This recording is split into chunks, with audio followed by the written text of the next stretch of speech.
Le mandat de la force régionale de l'EAC en cours d'exécution est le dernier. Le gouvernement n'entend plus prolonger. Cette décision est prise après que l'action de cette force soit jugée mitigée sur le terrain. Et puis à l'international, l'Égypte enregistre une croissance considérable de 26% dans son secteur touristique pour l'exercice 2022-2023 par rapport à l'exercice précédent.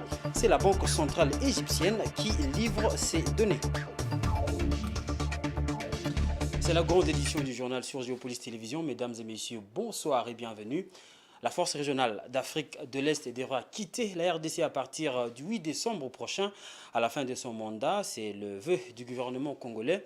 Selon le ministre de la Communication, Patrick Mouyaya, le message de la RD Congo sur le sort de la force régionale a été déjà transmis aux dirigeants de la région d'Afrique par le vice-premier ministre de la Défense, Jean-Pierre Bemba, à l'occasion de la réunion extraordinaire du Conseil sectoriel de la Communauté d'Afrique de l'Est sur la coopération en affaires de défense qui s'est tenue à Arusha en Tanzanie. Pour les autorités congolaises, le message est clair. La force régionale d'Afrique de l'Est doit quitter la République démocratique du Congo d'ici le 8 décembre, tel que convenu, parce qu'elle n'a pas été en mesure de résoudre le problème, notamment celui du M23 qui bloque depuis 2 mois le processus de pré-cantonnement conformément aux accords signés à Luanda. Cette position a été expliquée aux médias congolais comme elle a déjà été exposée aux dirigeants de la région de l'Afrique de l'Est. Les autorités congolaises, à commencer par le président Félix Tshisekedi, ont souvent décrié le manque d'efficacité de la force régionale face aux groupes armés de l'Est, principalement les rebelles du M23 qui ont repris les armes en 2021, exigeant du gouvernement congolais un dialogue direct avec eux. Actuellement, le gouvernement accuse les M23 sous le regard complaisant de la force régionale d'Afrique de l'Est de bloquer tout le processus de recherche de la paix. La force régionale devra donc entamer son retrait de la RDC un peu plus d'une année après son déploiement. Ce chronogramme est presque le même avec celui du retrait de la MONUSCO déployée en RDC depuis 24 ans. Jusqu'ici, malgré un désaveu public que le président Tshisekedi avait exprimé à propos du manque d'efficacité de la force d'Afrique de l'Est, les leaders de la région ont réussi, ensemble avec les officiels de la RDC, de maintenir cette force au Congo. En septembre de cette année, le mandat de la force régionale avait été prolongé de 3 mois. Pour l'instant, les autorités congolaises se montrent néanmoins satisfaites des troupes burundaises déployées en RDC, toujours dans le cadre de cette même force régionale. Carnage du 30 août à Goma, Ephraim Bissimois, leader de la secte mystico-religieuse, la foi naturelle judaïque messianique vers les nations dites Wazalendo, a été condamné à mort. Le verdict est tombé lundi 9 octobre courant lors d'une audience publique à la cour militaire du Nord Kivu. 63 autres personnes sont condamnées à la peine de 10 ans ou de 20 ans de prison. Ils sont reprochés de participation à un mouvement insurrectionnel, association des malfaiteurs et meurtre. C'est la cour militaire du Nord Kivu qui a rendu cet arrêt sur ce dossier lié au carnage du 30 août à Goma ce lundi 9 octobre. À côté du chef de Wazalendo Ephraim Bissimois, 63 autres personnes ont été condamnées à la peine de 10 ans ou de 20 ans de prison, alors que 51 d'entre elles sont simplement acquittées. Les membres de la secte Wazalendo sont condamnés pour participation à un mouvement insurrectionnel, association des malfaiteurs et meurtre. Pour rappel, en date du 30 août dernier, dans la ville de Goma, il y a eu une répression disproportionnée d'une manifestation de la secte Wazalendo par les FARDC qui comptaient manifester pour le départ de la MONUSCO, les forces de l'EAC et d'autres ONG internationales. La dite répression avait fait plus de 57 morts. L'inhumation avait eu lieu en présence du vice-premier ministre en charge de l'Intérieur qui représentait le président de la République. Le procès sur cette affaire a été ouvert le 4 septembre. Hormis les membres de la secte, il y a eu aussi des condamnations dans les rangs des FARDC. Le cas du commandant de la garde républicaine à Goma, Mike Mikombe, qui venait d'être condamné à mort par la justice militaire. On va rester à l'est de la RDC. Au moins 7 personnes ont été tuées par des hommes armés dans la nuit du lundi 9 octobre à ce mardi 10 octobre 2023 vers les villages dits de Bidioukou du groupement de Kisigari en territoire de Rutshuru, province du Nord Kivu. Selon la société civile locale, ces personnes en majorité ont été tuées par des présumés M23 car les zones cette tuerie a été commise et sous leur contrôle, à en croire à cette structure citoyenne. Parmi les victimes se trouvent des chefs des entités. Des détails dans ce commentaire de Rachel Misenga. Les hostilités entre les résistants patriotes dits Wazalendo et la coalition terroriste M23 ont repris à Rutshuru et Masisi malgré la présence de l'armée kenyane et d'autres armées régionales au Nord Kivu. Les combats se sont intensifiés depuis lundi sur plusieurs axes de front ouvrant les opportunités de contrôle des villages occupés par la rébellion. Cependant, dans leur fuite en débandade suite au feu de Wazalendo, les éléments du M23 sont soupçonnés d'un massacre de plusieurs civils dans la zone des retranchements. La société civile locale a alerté sur les massacres en série la nuit dernière dans les villages du groupement Kisigari à Rutshuru. Ces informations sont confirmées par l'armée dans un communiqué parvenu à la presse. Pointe le M23 et soutient que les personnes tuées sont les notables dans la région accusés de soutenir le Wazalendo. Les forces armées de la République démocratique du Congo informent l'opinion nationale et internationale que, comme à Kishiché, les terroristes du M23 RDF viennent de commettre un massacre sur la population congolaise dans la nuit du lundi 9 au mardi 10 octobre 2023 dans le groupement Kisigari en territoire de Rutshuru sous prétexte que ces dernières collaborations avec les Wazalendo dites patriotes. D'après les renseignements fiables cités par l'armée, ce énième massacre a eu lieu dans la zone sous contrôle des terroristes du M23 et a ciblé ces compatriotes dont les notables chefs de village. L'armée appelle cependant à des enquêtes. D'après plusieurs sources dans la zone des combats, les Wazalendo continuent de résister aux incursions terroristes en menant des attaques contre le M23, conduisant à des violents affrontements à Masisi et Rutshuru. Les pertes sont énormes dans le rang des terroristes. Les résistants patriotes ont pris les contrôles de villages. Cependant, les renforts sont annoncés du côté des terroristes en provenance de leurs alliés naturels, le Rwanda. On va changer de chapitre. La trypanosomiase humaine africaine, on en parle encore, connue sous le nom de maladie du sommeil, n'est pas totalement vaincue. Plusieurs foyers de la pathologie couvrent dans 22 de 26 provinces de la RDC.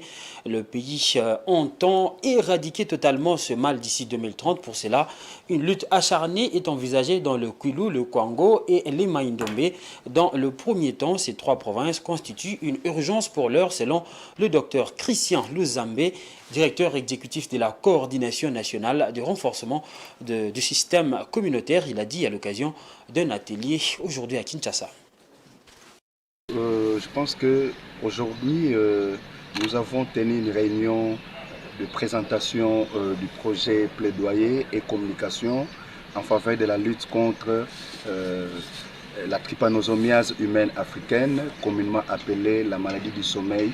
Et ce projet qui va donc être exécuté dans les trois provinces de la grande province de Bandundu, notamment la province de Kwilu, Maïndombe et la province de Kwango. Nous avons hérité de ce projet d'une organisation internationale dénommée PAT. Et comme PAT a déjà atteint un certain niveau et que nous ne devrions pas abandonner le résultat atteint par PAT, mais plutôt nous devons d'abord les consolider avant d'aller en extension. Parce que si nous quittons le Grand Bandundu sans pour autant consolider les résultats atteints par PAT, nous risquerons encore de reprendre le tout à zéro. Et par rapport à d'autres provinces, je crois que la CNRS ASBEL a mis un mécanisme de communication qui va devoir atteindre toute la couche et toutes les provinces de notre pays.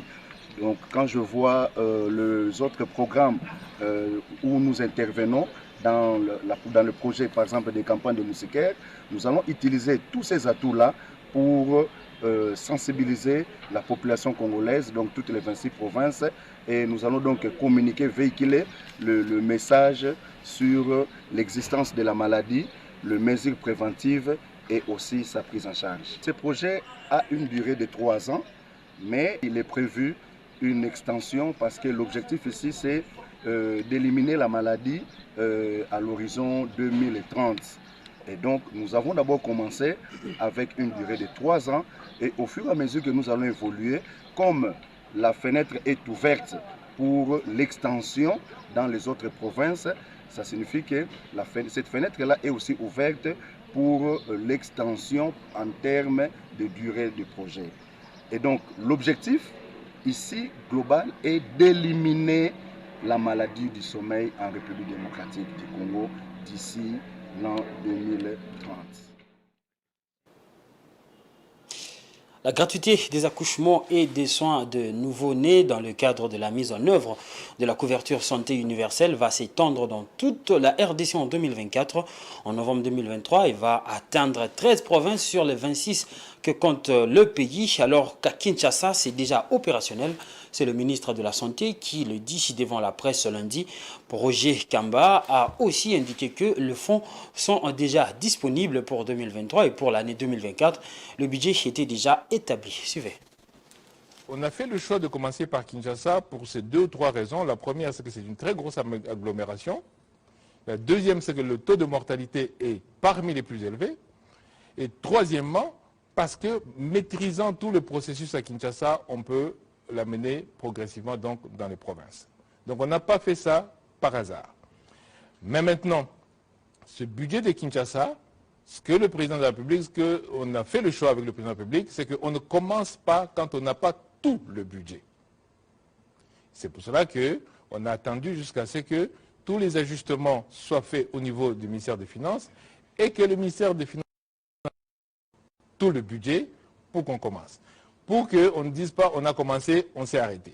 Donc là, la question du budget ne se pose même plus parce que l'argent est déjà décaissé pour la gratuité des accouchements pour la ville-province de Kinshasa. Maintenant, voilà la beauté de la chose, c'est que vous savez que les partenaires regardent toujours, vous, la RDC, est-ce que vous-même vous faites déjà quelque chose? Quand les partenaires ont vu que nous avons déjà mis pour 42 pour la ville-province de Kinshasa, ce qui est beaucoup d'argent, 42 millions de dollars dans un budget, aucun pays d'Afrique ne l'a fait, vous pouvez vous renseigner, mettre autant d'argent dans un projet de développement, il n'y a pas un État d'Afrique qui l'a fait. Mais nous, le président de la République l'a fait. Là, la Banque mondiale nous a suivis. Ils ont dit, écoutez, on a fait le pilote ensemble, on connaît les mécanismes. Maintenant, vous devez étendre ça, parce que c'était notre choix, dans toutes les provinces, mais nous pouvons déjà couvrir la moitié du pays. Ce qui fait que la Banque mondiale a mis 73 millions de dollars sur le projet. Comme le projet, je vous ai dit, c'est 200 millions par an pour la République, là on est à 110 millions de dollars.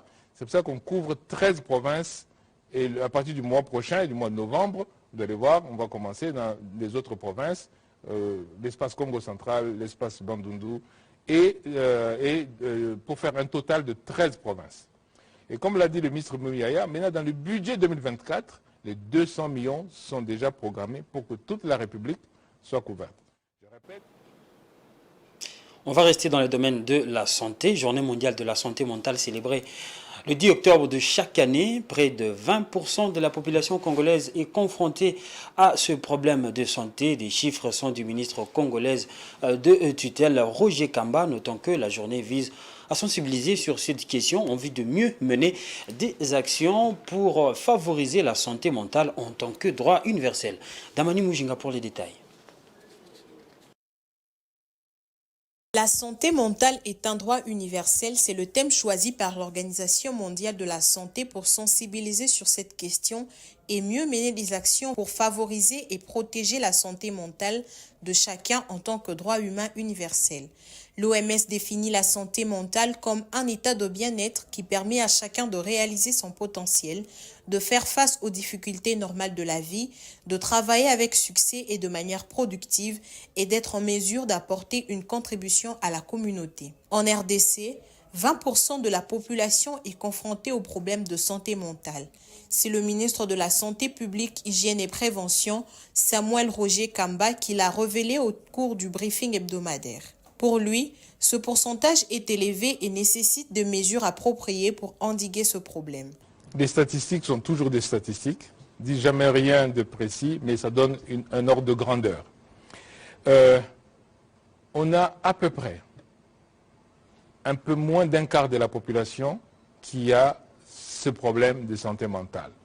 Alors il faut bien qu'on s'entende bien de quoi on parle, parce qu'il ne faut pas que les gens commencent à croire qu'on parle de fous. Nous parlons du bien-être total, de l'équilibre de la personne, aussi bien physique que mental. Quand l'équilibre mental, le stress, les angoisses, tous ces soucis-là sont des problèmes de santé mentale. Et ce n'est pas de la folie. Donc il faut déjà qu'on sache de quoi on parle avant d'adresser la question. Donc le problème de troubles qui sont liés au manque d'équilibre santé mentale touche à peu près 20% de la population. Donc c'est beaucoup de personnes. Une bonne santé mentale nous permet de faire face aux difficultés, de créer des liens avec les autres et de nous épanouir tout au long de notre vie. La santé mentale est un droit humain fondamental pour toutes et tous. Toute personne a droit au meilleur état de santé mentale possible. Elle a notamment le droit d'être protégée contre les risques pour la santé mentale, le droit de bénéficier de soins accessibles et acceptables et de bonne qualité.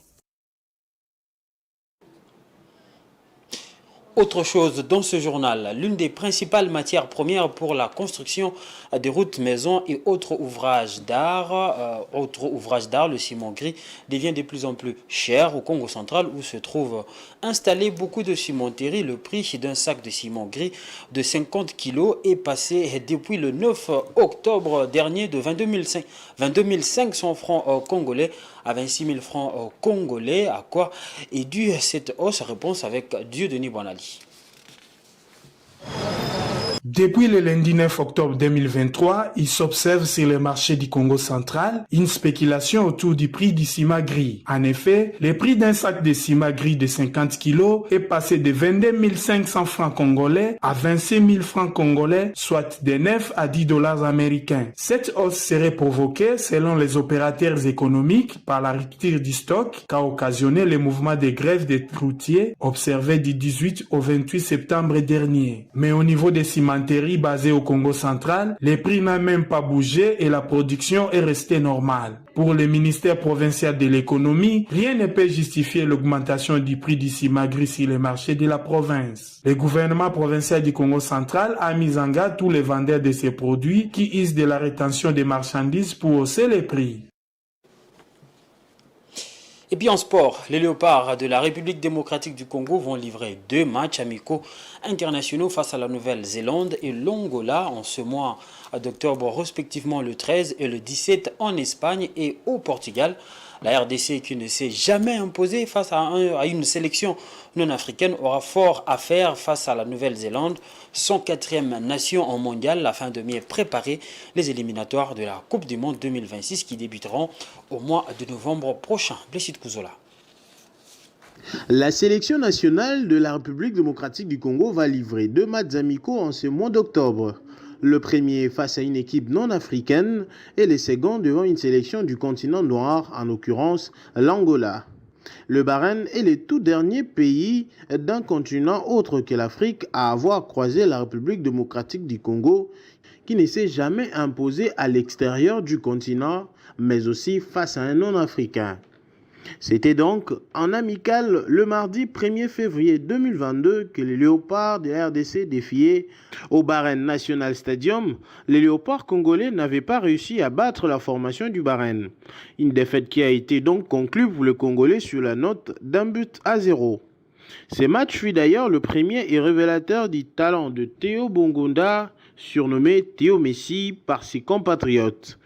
Un match perdu au sortir du 2e tour des éliminatoires de la Coupe du Monde Qatar 2022 et pratiquement l'entame d'une période où la RDC s'était plongée dans une série noire sous la conduite du technicien argentin Héctor Raúl Cooper.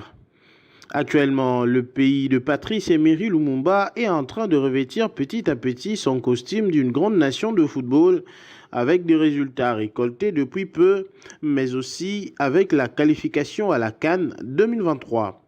Aujourd'hui, 20 mois après, l'RDC va croiser une autre nation non africaine, la Nouvelle-Zélande, en amical ce vendredi 13 octobre 2023 en Espagne, à l'Estadio Nueva Condomina Murcia. Autre temps, autre mœurs, dit-on, la sélection nationale a connu des améliorations et surtout avec la venue des autres joueurs en renfort. Par rapport à la liste face au Bahreïn, le dernier adversaire non africain, Sébastien Desabre, n'a pas fait complètement table rase. Il a gardé avec lui quelques éléments essentiels de la sélection, dont Théo Bongonda, Lionel Passy, mais également Cédric Bakambou ou encore Chancel Mbemba. Avec la belle dynamique installée depuis la venue du sélectionneur manager des Léopards, Sébastien Desabre, l'espoir d'un bon résultat est permis pour cette affiche amicale entre la RDC et la Nouvelle-Zélande. Mesdames et messieurs, vous informer, c'est aussi au-delà de nos frontières. Maintenant, on va faire place à la page internationale.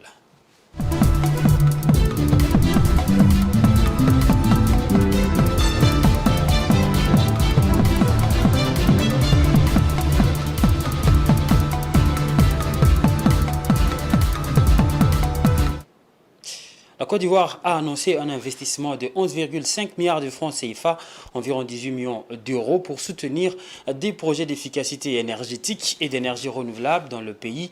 Cette initiative vise à favoriser la transition énergétique et à réduire la dépendance du pays aux sources d'énergie non renouvelables. Cette initiative s'inscrit dans le cadre des efforts déployés par la Côte d'Ivoire pour atteindre ses objectifs en matière de développement durable et de lutte contre le changement climatique.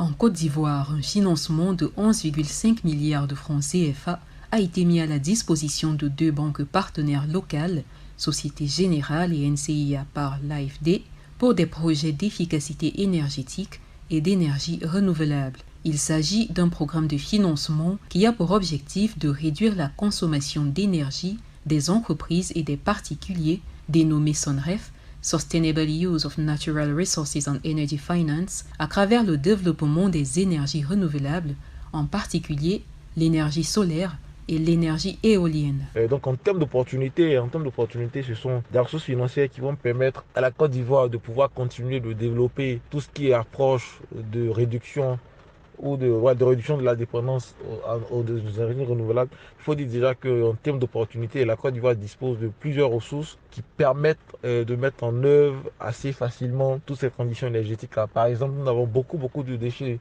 agricoles qui peuvent être utilisés dans le cadre de tout ce qui est production d'énergie renouvelable. Une partie de l'investissement sera consacrée à la mise en place de systèmes d'éclairage économe en énergie dans les bâtiments, la promotion de l'utilisation de l'énergie solaire dans les industries et la sensibilisation des citoyens aux gestes éco-responsables. À côté de cela, comme je disais, le potentiel il est énorme en Côte d'Ivoire. Les défis principaux, surtout au niveau de l'efficacité énergétique, résident essentiellement dans la réalisation d'audits énergétiques pour réduire ou emmener la plupart des entreprises, des consommateurs à pouvoir réduire leur consommation tant en pétrole, en gaz qu'en électricité. Les engagements pris à l'occasion de la COP21, intitulés « Contributions prévues déterminées au niveau national », ont fixé comme objectif de réduire de 28% les émissions de gaz à effet de serre entre 2014 et 2030. C'est dans ce contexte qu'intervient le programme SONREF Côte d'Ivoire, programme de finances vertes qui vise à promouvoir les investissements du secteur privé au bénéfice de la transition énergétique ivoirienne. Et puis, selon les données publiées par la Banque centrale égyptienne, les recettes du secteur du tourisme en Égypte ont atteint 13,6 milliards de dollars durant l'exercice 2022-2023, ce qui enregistre ainsi une augmentation de 26,8% par rapport à l'exercice précédent. La hausse des recettes de l'industrie touristique découle essentiellement de l'augmentation du nombre de touristes étrangers ayant visité l'Égypte durant l'exercice écoulé. Jojo Moulamba pour les détails. C'est à 13,6 milliards de dollars américains que les recettes touristiques égyptiennes ont augmenté durant l'exercice 2022-2023. Elles ont donc atteint 26,8%.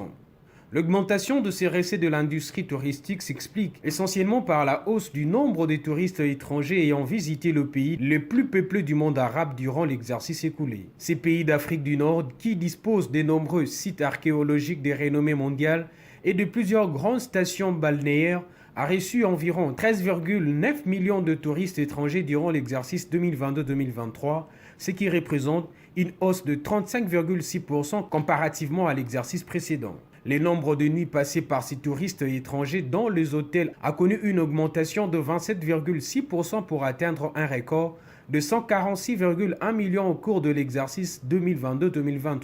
Deuxième source de devises étrangères de l'Égypte, derrière les transferts de migrants, mais devant le revenu du canal de Suez, le tourisme représente environ 9% du produit intérieur brut et 10% du total des emplois dans le pays. Mesdames et messieurs, nous allons poursuivre cette grande édition du journal sur Géopolis Télévision avec la revue de presse.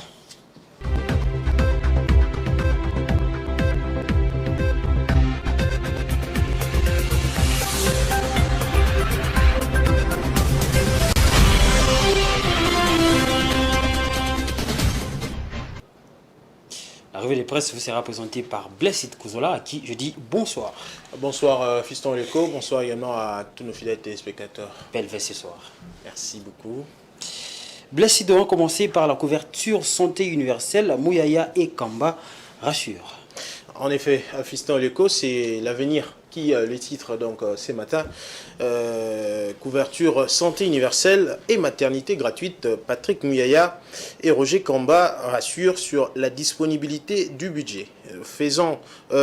Partant du fait que la santé doit être un droit pour tout le monde, il est une réalité selon laquelle l'accès à ces droits exige de moyens conséquents. Si un droit doit dépendre de moyens, c'est qu'il est devenu un privilège. Et dans sa vision, le chef de l'État ne veut pas que la santé soit un privilège. C'est dans cette optique qu'il veut donner la possibilité pour chaque Congolais d'accéder aux soins de santé de qualité et qui ne ruinent pas ses finances. Au même moment, il est constaté que sur 1000 femmes qui accouchent, 480 décèdent. Tout le 35 nouveau-nés, il y a un qui décède. Comme cela impacte notre espérance de vie et notre développement, le chef de l'État a décidé de s'occuper du problème de la mère et des enfants, a dit le ministre de la Santé, Roger Kamba. Dans le même registre, la prospérité a donc titré, elle aussi,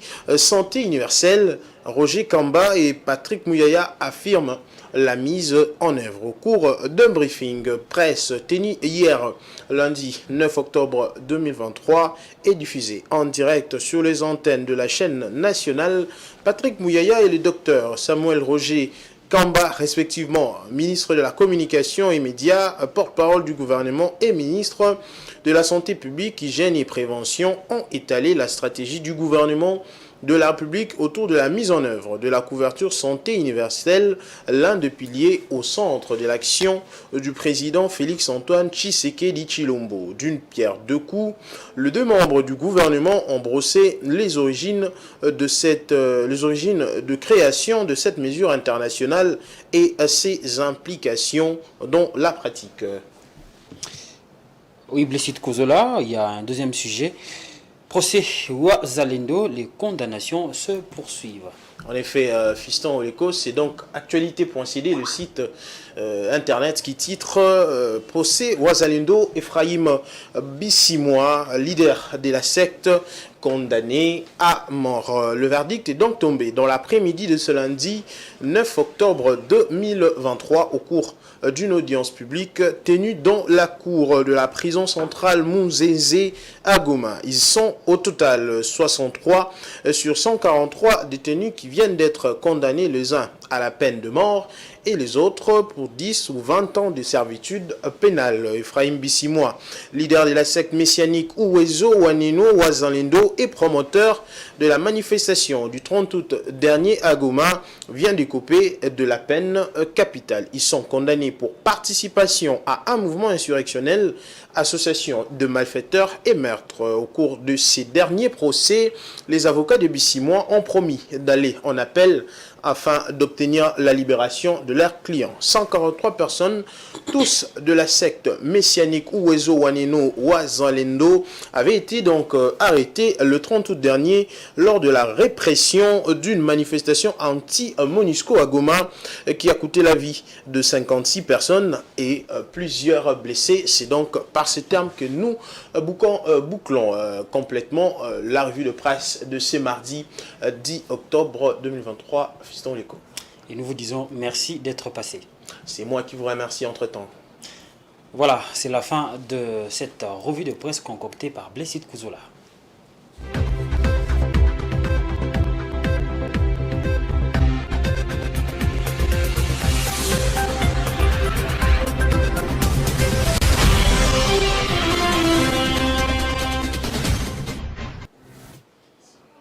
C'est avec cette revue de presse que nous bouclons ce journal, mais avant de nous quitter complètement, nous vous rappelons les différents titres.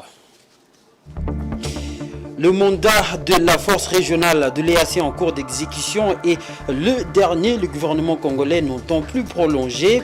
Cette décision est prise après que l'action de cette force soit jugée mitigée sur le terrain. Et puis à l'international, l'Égypte enregistre une croissance considérable de 26% dans son secteur touristique pour l'exercice 2022-2023 par rapport à l'exercice précédent.